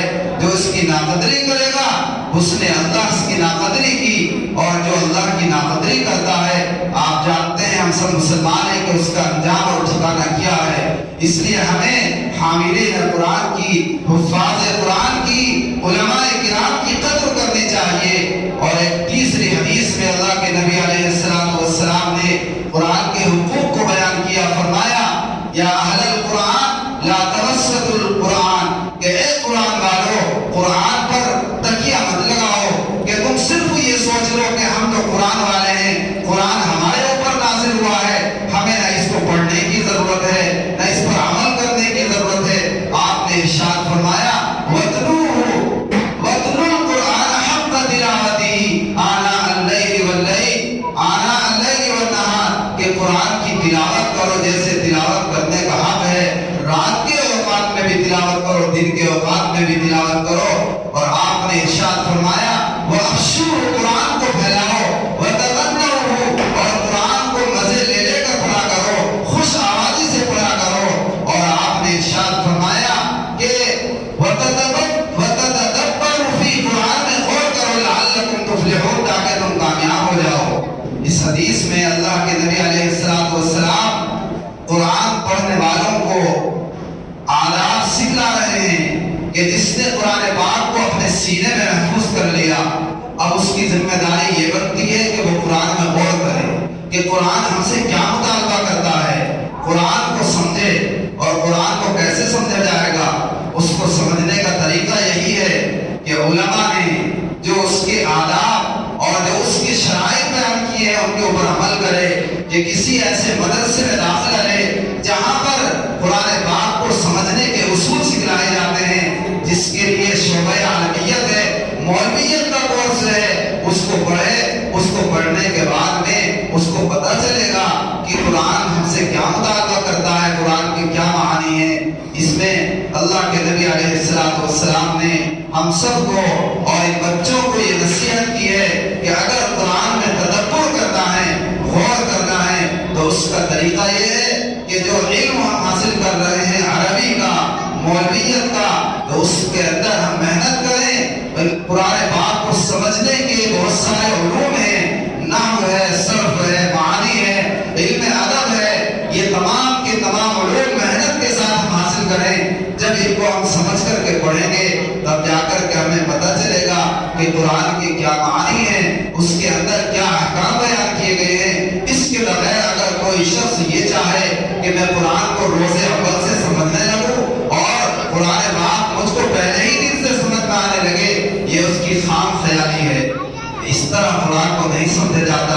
اس کو سمجھنے کے جو اصول ہیں اسی کی روشنی میں قرآن کو ہم صحیح سمجھ سکیں گے۔ بہرحال یہ مجلس بہت بابرکت مجلس ہے، اس میں قرآن پاک کی تکمیل ہوئی ہے، بچے نے قرآن پاک حفظ مکمل کیا۔ میں پھر سے اس بچے کو، اس کے والدین، رشتہ دار اور اس کے استاد محترم اور اس ادارے کے ذمہ دار حضرات کو میں اپنی طرف سے دل کی گہرائی سے مبارکباد پیش کرتا ہوں۔ اللہ تبارک و تعالیٰ اس بچے کو جب حفظ کو قبول فرمائے، اس کے معانی اور الفاظ کو اس کے سینے کے اندر محفوظ فرمائے، اور جہاں پر اس بچے کو مبارکبادی پیش کی جا رہی ہے اسی کے ساتھ میں اس کے والدین سے اور سرپرست حضرات سے یہ درخواست ہے کہ جب ہم نے اپنے بچے کو حافظ قرآن بنا دیا تو صرف اسی پر اکتفا نہ کرے بلکہ اس کو عالم قرآن بھی بنائے، عالم قرآن بنائے، عالم ربانی بنائے کہ وہ قرآن پاک کو سمجھنے لگے۔ اس لیے کہ ایک اللہ کے نبی علیہ السلام نے جس حدیث میں حافظ قرآن کے لیے بشارت سنائی ہے کہ کل قیامت کے دن وہ والدین کے لیے شفاعت کا ذریعہ بنے گا، اس کے ماں باپ کو ایک تاج پہنایا جائے گا جس کی روشنی سورج سے زیادہ ہوگی تو اس کے اندر اللہ کے نبی علیہ السلام نے یہ بھی شرط لگائی ہے کہ من حفظ القرآن وعمل به، کہ اس نے قرآن کو حفظ کیا اور حفظ کرنے کے بعد میں اس کے مطابق اس نے عمل کیا ہے، تو قرآن پاک کے مطابق اس کی زندگی جب ہوگی تبھی جا کر کے وہ اپنے والدین کے لیے، رشتہ داروں کے لیے شفاعت کر سکے گا۔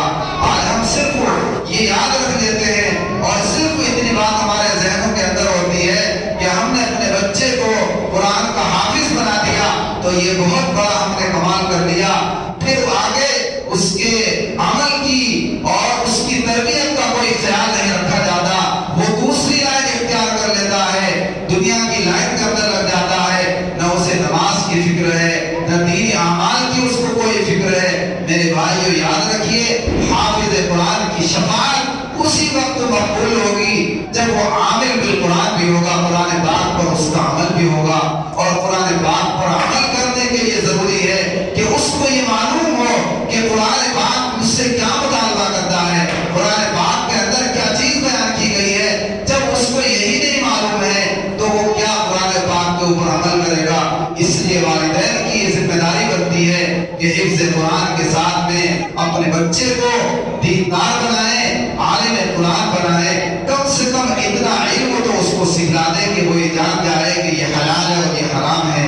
بہرحال بہت ساری باتیں آپ حضرات اس مجلس میں سن چکے ہیں، اللہ تبارک و تعالیٰ سے دعا کرنی چاہیے کہ اللہ تعالیٰ ہم سب کو قرآن پاک کی قدر و قیمت کرنے کی توفیق عطا فرمائے، اس کی ناقدری سے ہم سب کی حفاظت فرمائے۔ اللہ نے جو اپنا کلام ہم سب کو عطا کیا ہے، ہم اس قرآن پاک کی، اس کلام پاک کی قدر کریں، روزانہ تلاوت کا معمول بنائیں، تبھی اس قرآن پاک کا حق ہم کچھ ادا کر سکتے ہیں۔ اللہ تبارک و تعالیٰ کے کلام کی ایک چھوٹی سی آیت میں نے پڑھی، اس میں اللہ تبارک و تعالیٰ نے اسی بات کا حکم دیا، فرمایا وَهَذَا كِتَابٌ أَنزَلْنَاهُ مُبَارَكٌ فَاتَّبِعُوهُ وَاتَّقُوهُ، کہ اے لوگو یہ قرآن جس کو ہم نے نازل کیا ایک ایسی کتاب ہے جو برکت والی ہے، فَاتَّبِعُوهُ، لہذا تم اس کی اتباع کرو، اس کے اوپر عمل کرو، وَاتَّقُوهُ، اور تقویٰ اختیار کرو، لَعَلَّكُمْ تُرْحَمُونَ، تاکہ اللہ تعالیٰ کی رحمت کے تم مستحق بن جاؤ۔ تو قرآن پاک ہم سے مطالبہ کرتا ہے کہ ہم قرآن پاک کے اوپر عمل کریں، اور دوسری آیت میں نے پڑھی تھی، اس میں اللہ تبارک و تعالیٰ فرما رہے ہیں، اس سے پہلے قرآن ہی کا مضمون ہے کہ اے لوگو، اللہ تبارک و تعالیٰ نے تمہارے پاس میں ایک نصیحت نامہ بھیجا، ایک شفا کا ذریعہ بھیجا، ایک نسخہ تم کو عطا کیا ہے، یہ اللہ کا بہت بڑا فضل اور بہت بڑی رحمت ہے۔ قل بفضل اللہ وبرحمتہ، اے نبی آپ اعلان کر دیجئے کہ اللہ کے اس فضل اور اس رحمت کے اوپر تم خوشی مناؤ، هو خیر مما یجمعون، قرآن کتنا صاف اعلان کر رہا ہے کہ یہ قرآن بہتر ہے ان تمام چیزوں سے جن کو لوگ جمع کر رہے ہیں، یعنی دنیا کی تمام دولت سے، دنیا کے تمام ساز و سامان سے قرآن پاک بہتر ہے۔ اللہ کے نبی بھی یہی فرما رہے ہیں، قرآن پاک بھی یہی فرما رہا ہے کہ دنیا کی ہر نعمت اور ہر دولت سے یہ قرآن پاک بہتر ہے۔ جب بہتر ہے تو بہتر چیز کو حاصل کیا جاتا ہے، اس لیے ہمیں قرآن پاک کی قدر کرنی چاہیے اور قرآن پاک کے اوپر عمل کرنے کی ہر مسلمان کو کوشش کرنی چاہیے۔ اللہ تعالیٰ ہم سب کو قرآن پاک کی تلاوت کرنے کی، اس کے احکام پر عمل کرنے کی توفیق عطا فرمائے اور ہم سب کو صحیح معنی میں مسلمان بنائے۔ وآخر دعوانا ان الحمدللہ رب العالمین۔ اللہ ہم سب کو ان تمام اہم اور قیمتی باتوں پر عمل کی توفیق مرحمت فرمائے۔ 8:30 بجے مسجد میں مدرسے کی نماز ہوتی ہے، انشاءاللہ وقتوں پر نماز ہوگی۔ سب سے اہم کام ہے پروگرام کے اختتام پر دعا کا۔ میں نے بتلایا بھی تھا، کامل علماء نے لکھا ہے جس مجلس میں قرآن کریم مکمل ہوتا ہے اس کی مانگی گئی تمام دعاؤں کو اللہ یقیناً قبول کرتے ہیں۔ تو ہم دعا کریں گے، لیکن دعا سے پہلے میں ضروری سمجھتا ہوں کہ آپ حضرات کے سامنے اس شخصیت کو لاؤں چند منٹ کے لیے جس کی مستقل اور ان کے ساتھی کی 26-27 سالہ رات دن کی مستقل کاوشوں کے بدلے آج ہم اس کروڑ کی عمارت میں بیٹھے ہوئے ہیں۔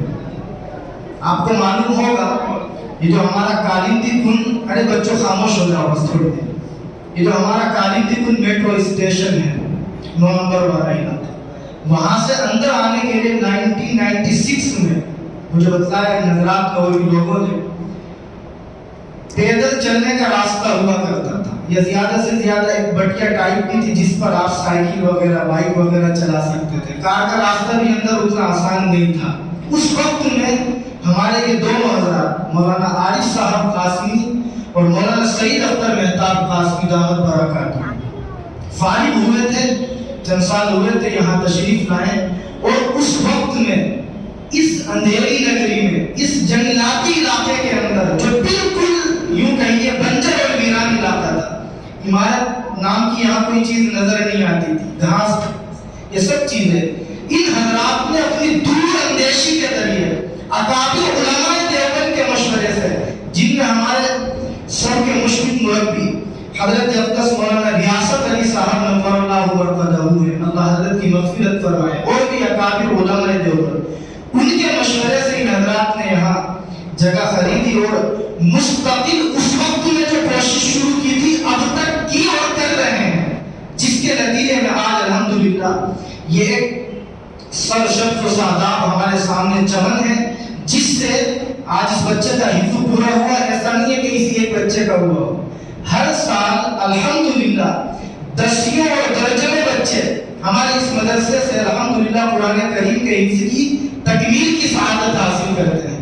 اور آپ سب جانتے ہیں کہ مولویت کے جو 8 سال ہوتے ہیں ان کے شروع کے 4 سال کی پڑھائی ہمارے یہاں ہوتی ہے، اور ہر سال بچے ہمارے یہاں سے الحمدللہ دارالعلوم دیوبند، دارالندوۃ العلماء اور دیگر دنیاوی یونیورسٹیز کے اندر بھی جاتے ہیں، کوالیفائی کرتے ہیں، اور اس تعلیمی مشن کو مضبوط کرنے کے لیے ہمارے یہ دارالعلوم دیوبند کے اساتذہ ہم حضرات کے شانہ بشانہ کھڑے رہتے ہیں۔ تو اس پر میں اپنے ذمہ دار حضرات کا شکریہ ادا کرتا ہوں جو طلباء اور اساتذہ کی تمام تر سہولیات کے لیے مستقل کوششیں کرتے ہیں۔ اللہ ان کی کوششوں کو قبول فرمائے۔ میں بڑے ادب کے ساتھ درخواست کرتا ہوں مدرسہ ہادہ کے بانی اور محتمین حضرت اقدس مولانا سعید اختر مہتاب قاسمی دعوت برکاتہ سے کہ حضرت تشریف لائیں اور اپنی اہم اور قیمتی باتوں سے ہم سب کو مستفید فرمائیں۔ السلام علیکم۔ محترم سامعین کرام، عزیز طلباء، کافی عرصے دراز کے بعد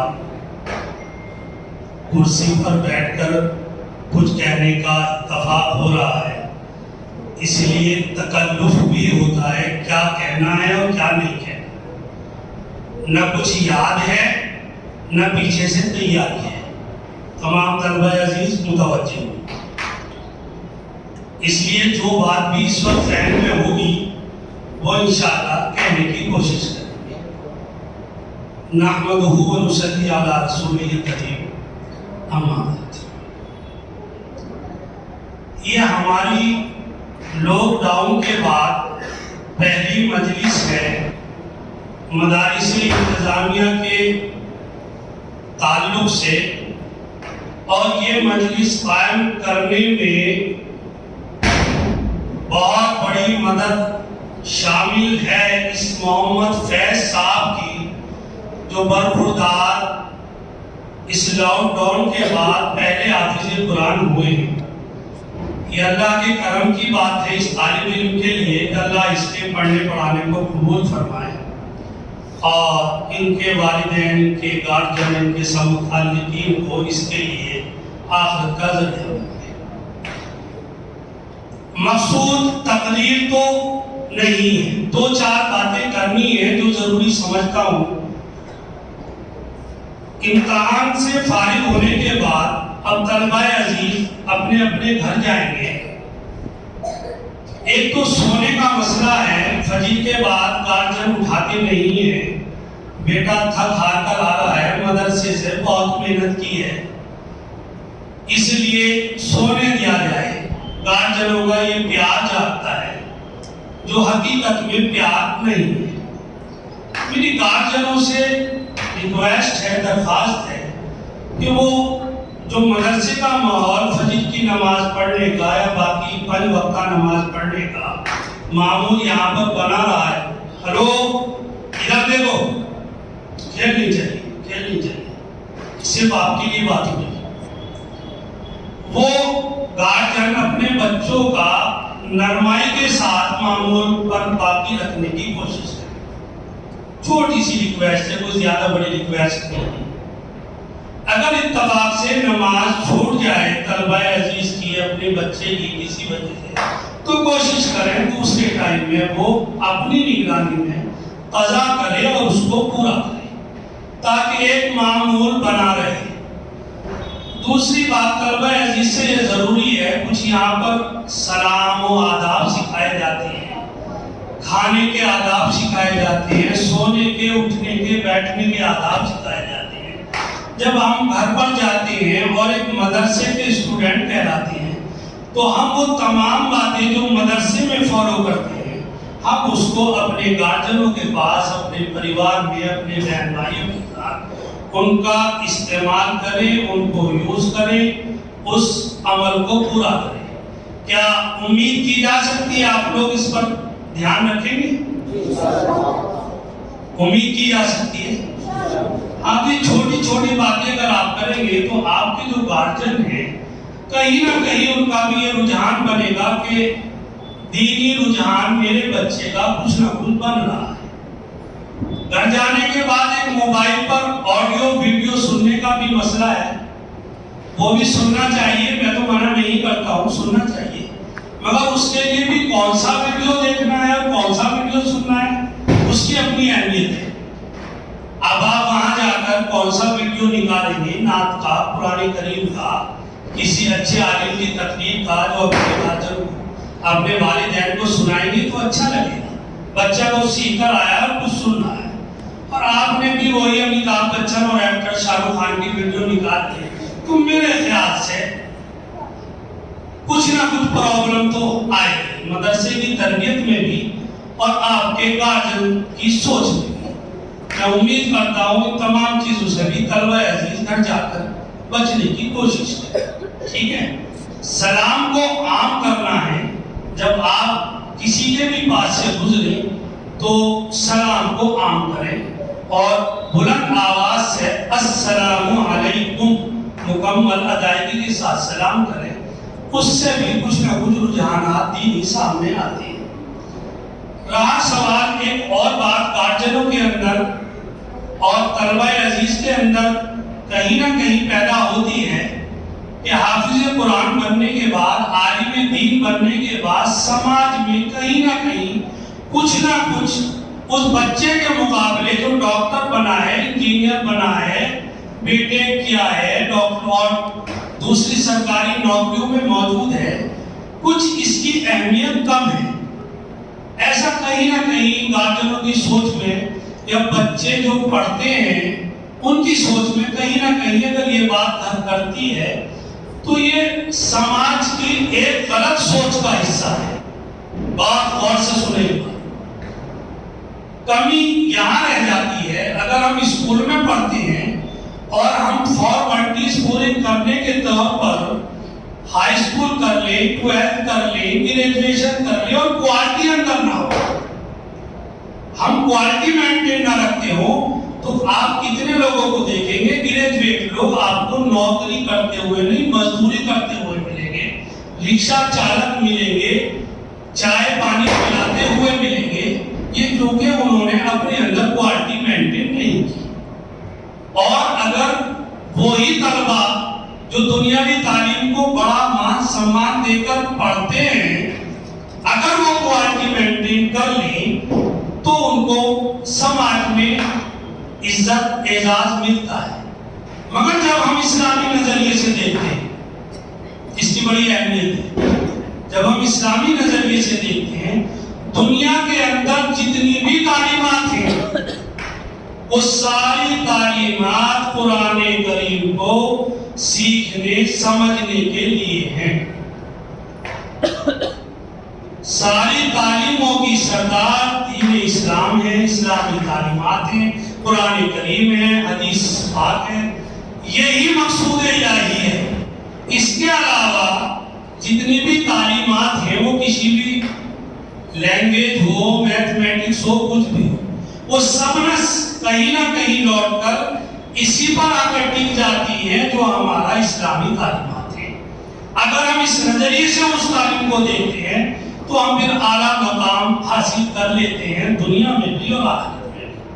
اور اگر ہم اس اپنی تعلیم کو کمزور طریقے سے حاصل کرتے ہیں، حافظ ہوئے قرآن یاد نہیں، عالم ہوئے مسائل یاد نہیں، عالم ہوئے تفسیر قرآن نہیں جانتے، عالم ہوئے عربی ادب نہیں جانتے، عالم ہوئے تجوید سے قرآن کریم مکمل پڑھنا نہیں آتا، تو پھر سماج آپ کو عزت کیوں دے؟ صرف ٹوپی اوڑھنے کی بنیاد پر تو عزت نہیں مل سکتی۔ یہ طلبہ عزیز کے لیے یہ بات ہو رہی ہے، صرف ٹوپی بنیاد پر، ہم اپنے عالمانہ کپڑوں کی بنیاد پر، اپنی وضاحت کی بنیاد پر تو عزت نہیں پا سکتے۔ ہاں اگر ہم نے اپنے اندر علمی تعلیمی کوالٹی مینٹین کر لی اور اس کوالٹی کو جو حضرت ابھی فرما رہے تھے جو عملی زندگی میں لانا ضروری ہے، جو اس کا اصل مقصد ہے۔ مقصد بہت قابل ہونا نہیں ہے، مقصود رضائے الہی ہے۔ ہر انسان کا مقصود رضائے الہی ہے، بہت زیادہ قابل ہونا ضروری نہیں ہے۔ قابل ہونے کے ساتھ ساتھ مقصود رضائے الہی ہے۔ اگر اس پر ہم نے اپنے آپ کو عمل پیرا کر لیا تو آپ امید رکھیں کہ بڑے سے بڑا دنیا دار ترقی یافتہ قابل آدمی آپ کو عزت دے گا، اور وہ مین چیئر جو ہوگی وہ آپ کے لیے ہوگی اور وہ اس کی خدمت کرے گا۔ اس کے علاوہ جب ہم آج کے تمام مدارس میں دنیاوی تعلیم الحمدللہ سبھی لوگ سکھا رہے ہیں، کہیں باضابطہ کلاسز کے اعتبار سے سکھا رہے ہیں اور کہیں ضروریات زندگی کے اعتبار سے سکھا رہے ہیں۔ اگر ہم اس کو بڑھیا حاصل کر لیتے ہیں تو سماج کی تو اس سماج کی مکمل سمجھ ہم کو حاصل ہو جاتی ہے، اور اس پر اللہ کے کرم کی بات ہے دین کی تعلیم کا حاصل ہونا۔ اور دینی تعلیم اگر کسی کو حاصل ہو جائے تو مسلمان کا خاصہ ہے، مگر اب تو میں طلبہ عزیز سے بات کر رہا ہوں خاص طور سے۔ اگر دینی تعلیم ہم کو حاصل ہو جائے اور دو تین بات پر صرف عمل ہو جائے، ایک تو فرائض ہیں جو نماز روزہ وغیرہ ہیں جو ہماری ضرورت کی زندگی ہے دین کی، اور دوسرا ایک سماج کا حصہ ہے۔ ادھر سنیں غور سے کہ ہم دو تین باتوں پر اگر صرف عمل کرتے ہیں، بزنس میں جائیں تو جھوٹ نہ بولیں، بات کریں تو جھوٹ نہ بولیں، اگر کوئی بات ایسی پھنس جائے، اگر سچ بولا تو پٹائی اور جھوٹ بولا تو بچ سکتے ہیں، تو اور بھی راستے ہیں۔ آدمی خاموشی اختیار کرتے ہیں، اس خاموشی کو بھی استاد سمجھ جاتے ہیں، گارجین سمجھ جاتے ہیں کہ بچہ جھوٹ نہیں بول رہا ہے، سچ کہنے کی ہمت نہیں رکھتا، تو کچھ تو درجہ کم ہوا، کچھ تو درجہ کم ہوا۔ سچ بولنے کی ہمت نہیں رکھتا، جھوٹ نہیں بول رہا ہے۔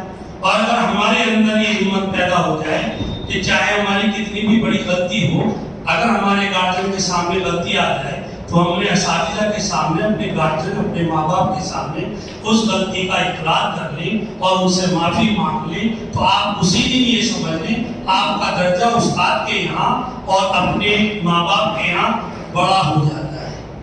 غلطی ہونے کے باوجود غلطی کی معافی مانگنے کے ساتھ آپ کا درجہ بڑا ہو جاتا ہے اور آپ اپنے استاد کو، اپنے گارجن کو اور زیادہ پیارے ہو جاتے ہیں۔ تو میں امید رکھوں کہ جھوٹ کے معاملے سے بھی ہم لوگ دور رہیں گے۔ جھوٹ ہم کب بولتے ہیں؟ جب مجبور ہوتے ہیں۔ ایک تو پیسہ کمانے کا لالچ، ہمیں مجبور کرتا ہے، خریدا کچھ ریٹ، بتاتا کچھ ریٹ، ساری کمائی برباد کر لی۔ ارے کیا ذمہ داری ہے آپ کی کہ آپ ریٹ بتائیں خریداری کے؟ نہ بتائیں، آپ صرف بیچ کے ریٹ بتائیں، جائز کر لی، ٹھیک ہے۔ اور ایک مجبوری جب ہم غلطی کرتے ہیں اپنے اساتذہ کے سامنے اور اپنے گارجن کے سامنے، ماں باپ کے سامنے، اس وقت اپنی غلطی کو مان لیں اور غلطی کا اقرار کر لیں تاکہ اصلاح بھی ہو جائے اور آپ اپنے گارجن اور اپنے اساتذہ کی نظر میں مقبول بھی ہو جائیں، اللہ کے یہاں بھی خود بخود مقبول ہو جائے، ٹھیک ہے۔ باقی جو چھٹی کا ٹائم ہے وہ مفتی قاسم صاحب آپ کو بتائیں گے، امید رکھیں گے آپ ٹائم پر آنے کی کوشش کریں۔ باقی جو حضرات یہاں مجلس میں شریک ہوئے ہیں میں سبھی کو مبارکباد پیش کرتا ہوں اور اس مدرسے سے جڑے رہنے کے لیے درخواست کرتا ہوں، آج بھی جڑے رہیں اور کل بھی جڑے رہیں۔ جڑنا پیسے سے اہم نہیں ہوتا، جڑنا سوچ کے ساتھ ہوتا ہے۔ آپ اپنی سوچوں میں مدرسے کو رکھیں اور دعا کریں اس ادارے کے لیے کہ ہاں یوں ہی تعلیمی نظام اخلاص کے ساتھ چلتا رہے۔ اللہ اس کی کامیابی عطا فرمائے۔ باقی دعوانا ہمارا معذرت کر رہے تھے چونکہ مشغول ہیں، کچھ مہمان ہیں، میں نے اصرار کیا تو چند منٹ کے لیے حاضر ہوئے تھے۔ بھائی پروگرام مکمل ہو گیا، انشاءاللہ اب دعا ہوگی، لیکن دعا سے پہلے چند باتیں سمجھیں اور دعا ہوگی انشاءاللہ۔ پہلی بات تو یہ کہ جو طلبہ ابھی گھر جانا چاہیں، جو آس پاس کے علاقے کے ہیں، پر و جوار کے، وہ ایسا نہ ہو کہ ابھی کھانا کھائیں اور فوراً نکل جائیں۔ اساتذہ سے ہم سب یہاں موجود ہیں، مل کر کے جائیں کہ ہم گھر جا رہے ہیں، رات کا وقت ہے، کوشش یہ کریں کہ رات یہاں رہیں، آپ صبح کو یہاں سے جائیں۔ لیکن پھر بھی اگر کوئی بہت قریب کا بچہ ہے وہ جا سکتا ہے، یا تو اپنے گارجین کے ساتھ یا استاد سے ہم سے رابطہ کر کے۔ ایسا نہ ہو کہ وہ نکل جائے اور راستے میں کوئی دقت ہو، ادھر گھر والے پریشان ہو، ادھر ہم پریشان۔ اس لیے کوشش یہ کریں کہ صبح کو جائے آپ حضرات، ٹھیک ہے۔ دوسری بات جو حضرت نے باتیں بتلائی ہیں مولانا مہتاب صاحب دعوت برکاتہ نے، ہم ان تمام باتوں کی پاسداری کریں۔ ایک بات اس میں ایڈ کر دیتا ہوں، جو طلبہ عربی کے ہیں وہ اپنی خاص طور سے 2 کتابیں، ایک نحویہ ایک صرفیہ، اپنے ساتھ بیگ میں لے کر کے جائیں، خوب انجوائے کریں چھٹی کا، رشتہ داریوں میں جائیں، خوب کھیل کود کریں، لیکن نمازوں کی پابندی کے ساتھ اپنا صرف 1 گھنٹہ، میں کہوں گا مغرب سے عشاء، پڑھائی کے لیے خاص کر لیں۔ اور ان 2 کتابوں کو جو ریڑھ کی ہڈی کی حیثیت رکھتی ہیں ضروری یاد کریں، تاکہ جب آپ واپسی کریں تو ایسا نہ ہو کہ آپ کو پچھلا یاد کرانے میں کافی وقت لگے۔ اسی طرح جو حفظ کے طلبہ ہیں، بہت سارے یہاں گارجین بھی موجود ہیں، ان سے میری گزارش ہے کہ اپنے بچوں کے لیے کوشش کریں کہ مغرب سے عشاء یا فجر کے بعد 1 گھنٹہ وہ حفظ کا ان کے لیے خاص کریں اور ان کو مجبور کریں پڑھنے کے لیے۔ ایسا نہ ہو کہ ان 8 دنوں میں بچے گھر سے آئیں اور قرآن کو چھوئے بغیر آ جائیں۔ اس کا نقصان یہ ہوتا ہے، جو یہاں حفظ کے اساتذہ ہیں، میں تو حفظ نہیں پڑھاتا، یہ بتلاتے ہیں کہ بعض مرتبہ بچوں پر کھیل کود کا اثر اتنا غالب آ جاتا ہے کہ وہ جب 8-10 دن میں واپسی کرتے ہیں تو 1 مہینہ لگ جاتا ہے ان کو اپنے معمول پر آنے کے لیے۔ اب ظاہر سی بات ہے کہ نقصان ہوتا ہے، اور اس نقصان کے ذمہ دار گارجین بھی ہیں اور بچے بھی ہیں۔ بچوں کو سمجھ نہیں ہوتی، گارجین اس کے ذمہ دار ہے۔ تو کوشش کریں ان پر عمل کرنے کی، اور چھٹی انشاءاللہ آپ حضرات کی صبح سے ہے اور 1 نومبر تک چھٹی ہے، یعنی اگلے منگل کو آپ حضرات مدرسے ضرور تشریف لے آئیں تاکہ اگلے ہی دن سے باضابطہ پڑھائی ہو سکے۔ اساتذہ کرام انشاءاللہ یہاں موجود رہیں گے۔ میں اب دعا کے لیے گزارش کرتا ہوں مفتی ناظم صاحب دعوت برکاتہم سے کہ حضرت اپنی نیک و مقبول دعاؤں پر اس نورانی مجلس کا اختتام فرما دیں۔ شکر کلو اللهم لا نحصي ثناء عليك أنت كما أثنيت على نفسك يا أرحم الراحمين يا أكرم الأكرمين اللهم صل على سيدنا مولانا محمد وعلى آل سيدنا مولانا محمد وبارك وسلم ربنا ظلمنا أنفسنا وإن لم تغفر لنا وترحمنا لنكونن من الخاسرين. ربنا آتنا في الدنيا حسنة وفي الآخرة حسنة وقنا عذاب النار يا أرحم الراحمين يا أكرم الأكرمين. ربنا آتنا في الدنيا حسنة وفي الآخرة حسنة وقنا عذاب النار وقنا عذاب الحشر وقنا فتنة المسيح الدجال يا حي يا قيوم برحمتك نستغيث. ربنا هب لنا من أزواجنا وذرياتنا قرة أعين واجعلنا للمتقين إماما. رب ارحمهما كما ربياني صغيرا. رب اجعلني مقيم الصلاة ومن ذريتي ربنا وتقبل دعاء. یا اللہ ہم سب کے گناہوں کو معاف فرما، ہم سب کی خطاؤں کو درگزر فرما. الہ العالمین، دن کے اجالے رات کی تاریکی میں ہم نے جو گناہ کیے چھوٹے ہوں یا بڑے، جان بوجھ کر ہو یا انجانے میں، محض اپنے فضل و کرم سے سب کو معاف فرما. پروردگار عالم ہم سب کی مغفرت فرما. یا اللہ اس مجلس میں بچے نے قرآن پاک حفظ مکمل کیا ہے، یا اللہ اس بچے کو قبول فرما، اس کے والدین کو قبول فرما، اساتذہ کرام کو قبول فرما. یا اللہ اس بچے کے رشتہ داروں کو قبول فرما. یا اللہ جس طرح آپ نے اس کے سینے میں قرآن کے الفاظ کو محفوظ کیا، اس کے معانی اور احکام کو بھی اس کے سینے میں محفوظ کر دیجئے. اے اللہ اس بچے کو قرآن پاک پر عمل کرنے کی توفیق عطا فرما. اس مجلس میں جو خیر کی باتیں کہی گئی ہیں، یا اللہ ہم سب کو اس پر عمل کرنے کی توفیق عطا فرما. یا اللہ اس ادارے کو قبول فرما، اس کے فیض کو عام و تام فرما.